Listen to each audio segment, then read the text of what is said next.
Moving on to congenital dislocation of the hip, so CDH, it is also called DDH. Right now we call it DDH, which is developmental dysplasia of the hip. Previously it used to be called congenital dislocation of the hip. So it is uncommon in India and other Asian countries. Why? Because the mothers usually carry the babies in abducted position. The hips are abducted. This position helps in reduction of an unstable hip which otherwise would have dislocated. So in Native American regions, what they do is they kind of place the baby straight. Okay, so the thighs are adducted. So this causes more dislocation chances. Okay, so what is the etiology? So etiology, you have a hereditary predisposition to joint laxity. So hereditarily related lax joints, so they are predisposed to dislocation.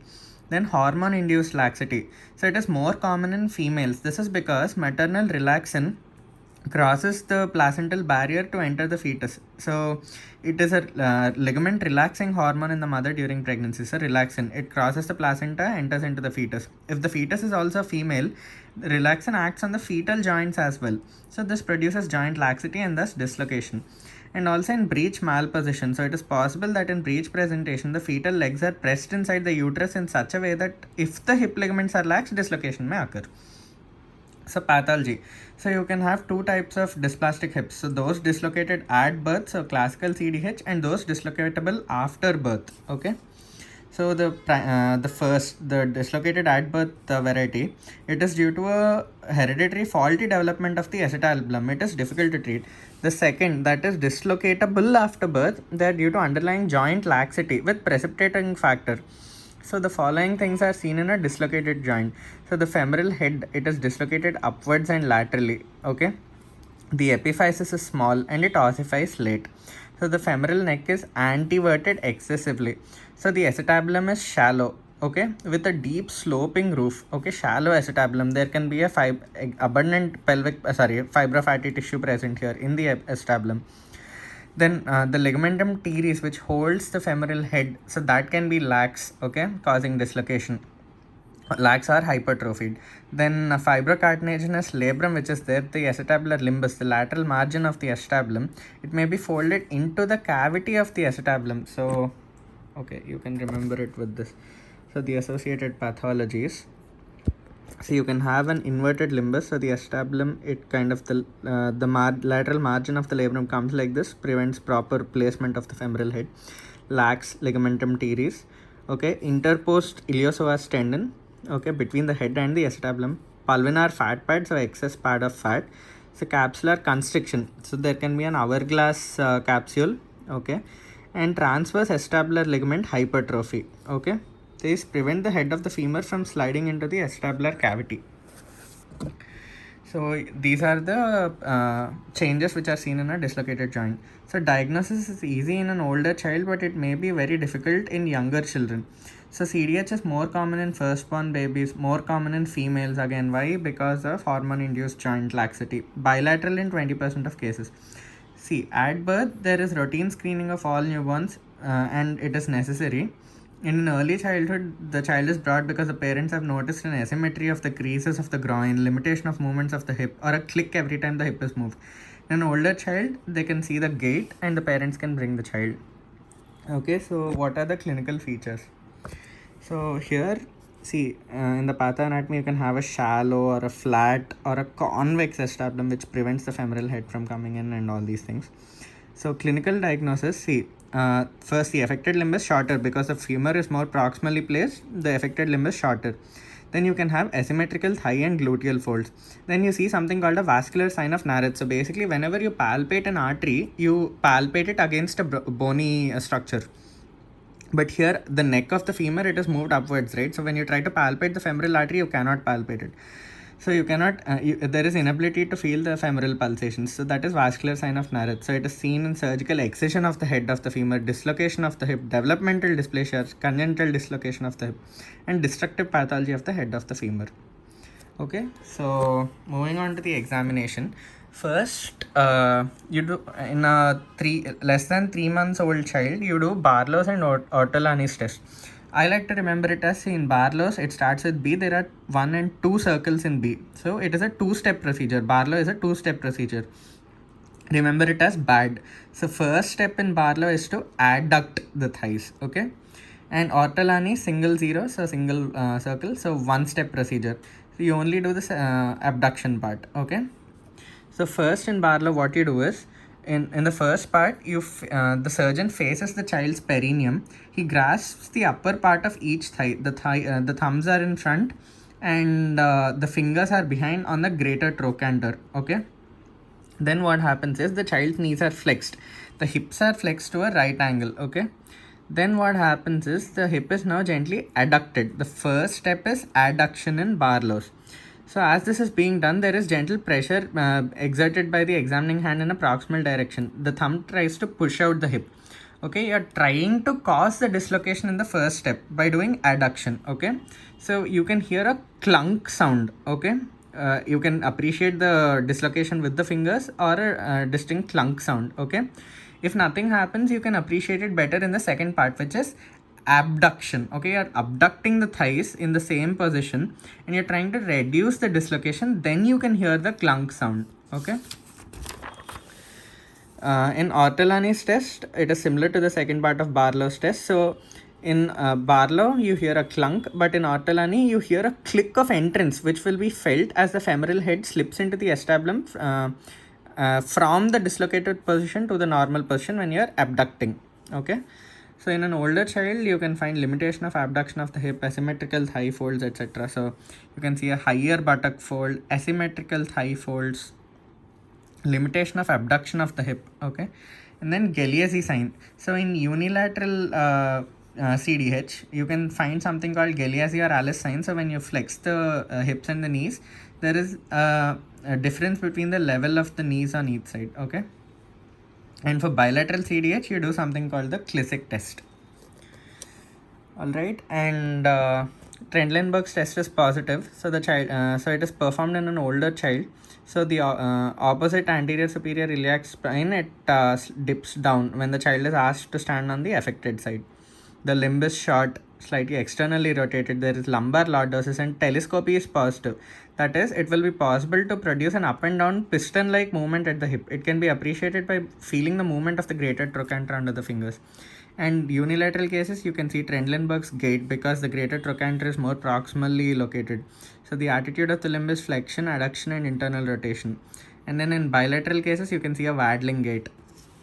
Okay, some associated hip pathologies which mimic CDH are coxa vara, posterior dislocation of the hip, paralytic hip dislocation, etc. Okay, so radiological features. See, first, ultrasound examination in less than 6 months of age. You find something called lowering of alpha angle. So L is lowered, alpha angle is lowered, and beta angle increases. Beta is increased. Okay. Next, investigation of choice is MRI for both confirming the diagnosis and also for planning the treatment. And in an older child, these are the important X-ray findings. So you have delayed appearance of the ossification center of the head of the femur. Okay, delayed ossification center. Retarded development of the ossification center. And then you find something like the sloping acetabulum. Basically, if you take these two lines, the Hilgenreiner line, H is for head. So Hilgenreiner is a horizontal line that passes through the triradiate cartilage, the inferior part, and the Perkin line is perpendicular to the Hilgenreiner. It is a vertical line passing through the lateral aspect of the acetabulum.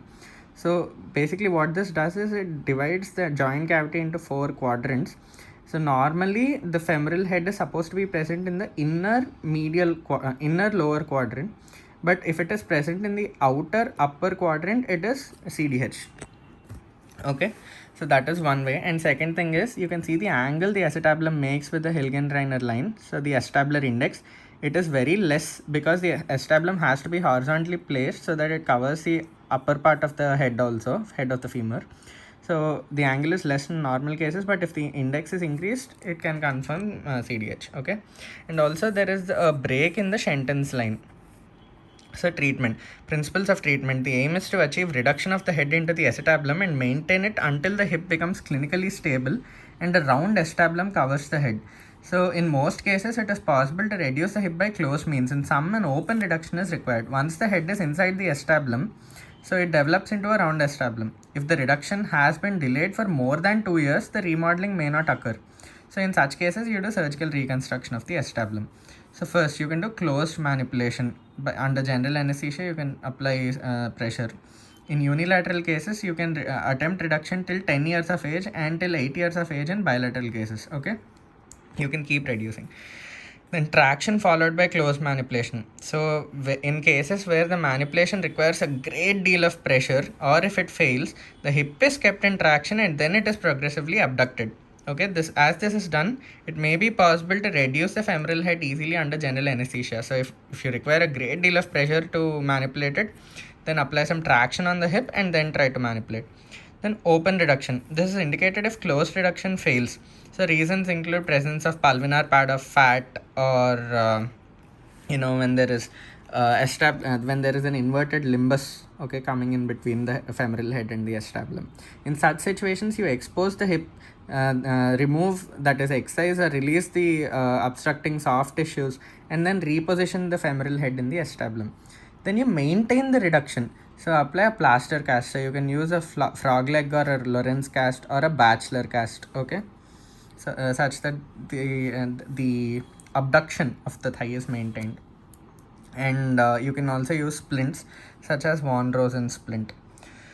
Okay, and then you have certain acetabular reconstruction procedures. So you have Salter's osteotomy. So basically what you do is, it is an osteotomy of the iliac bone above the acetabulum. So the roof of the acetabulum is rotated with the fulcrum at the pubic symphysis. So you're trying to make, see, it is above the acetabulum. Okay, you're doing an osteotomy of the iliac bone. The fulcrum is the pubic symphysis, and you're trying to rotate it such that the acetabulum becomes more horizontal and covers the upper part of the head of the femur. Next, you can do a Chiari's osteotomy. So it is a pelvic displacement osteotomy. The iliac bone is divided transversely immediately above the acetabulum, and the lower fragment is displaced medially. Okay, so you divide it and then displace the lower fragment medially so that you are covering the upper part. Normally the upper part is not covered, but when you are displacing this part medially, this part still remains lateral and above, so you are covering the upper part also. So Chiari's pelvic displacement osteotomy.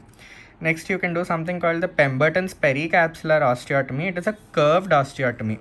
The roof of the acetabulum is deflected over the femoral head, but the fulcrum here is at the triradiate cartilage of the acetabulum. It is a curved osteotomy and the fulcrum is at the triradiate cartilage. That is what you need to remember in Pemberton's. In Salter's, the fulcrum is at the pubic symphysis.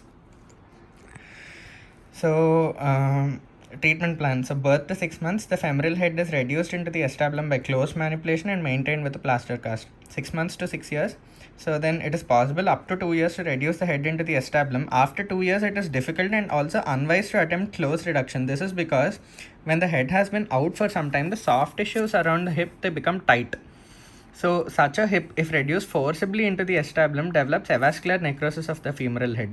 So that is why you do open reduction, and additional femoral shortening may be required. In older children, you can consider acetabular reconstruction. 6 to 10 years, first what you have to think of is whether or not to treat the dislocation at all. So no treatment may be indicated for children with bilateral dislocations because, see, the limb is less noticeable. Although the postural abnormalities may be there, the patients tend to live normal lives till their 40s or 50s, and the result of treatment is unpredictable. Series of operations may be required. So all this you want to avoid. So after 11 years, the indication for treatment in these patients is pain only. Only if one hip is affected, total hip replacement may be practical once childhood is reached. Sometimes arthrodesis may be a reasonable choice. So this is the treatment plan. So when there is CDH, when it is diagnosed at birth, so first attempt closed reduction. If it is successful, maintain the cast. Okay. Then the brace. Okay. Then when the acetabulum develops normally, remove the brace and tell the child to go for physiotherapy. If the acetabulum does not develop properly, go for acetabular reconstruction and physiotherapy. Okay. If the closed reduction itself is not successful, then first think that maybe you're trying to apply a lot of pressure. So instead of applying a huge deal of pressure, apply traction first, then traction and closed reduction. If it is successful, then again treat like this. If it is not successful, then what you do is, in other later cases as well, go for open reduction, acetabular reconstruction and derotation osteotomy.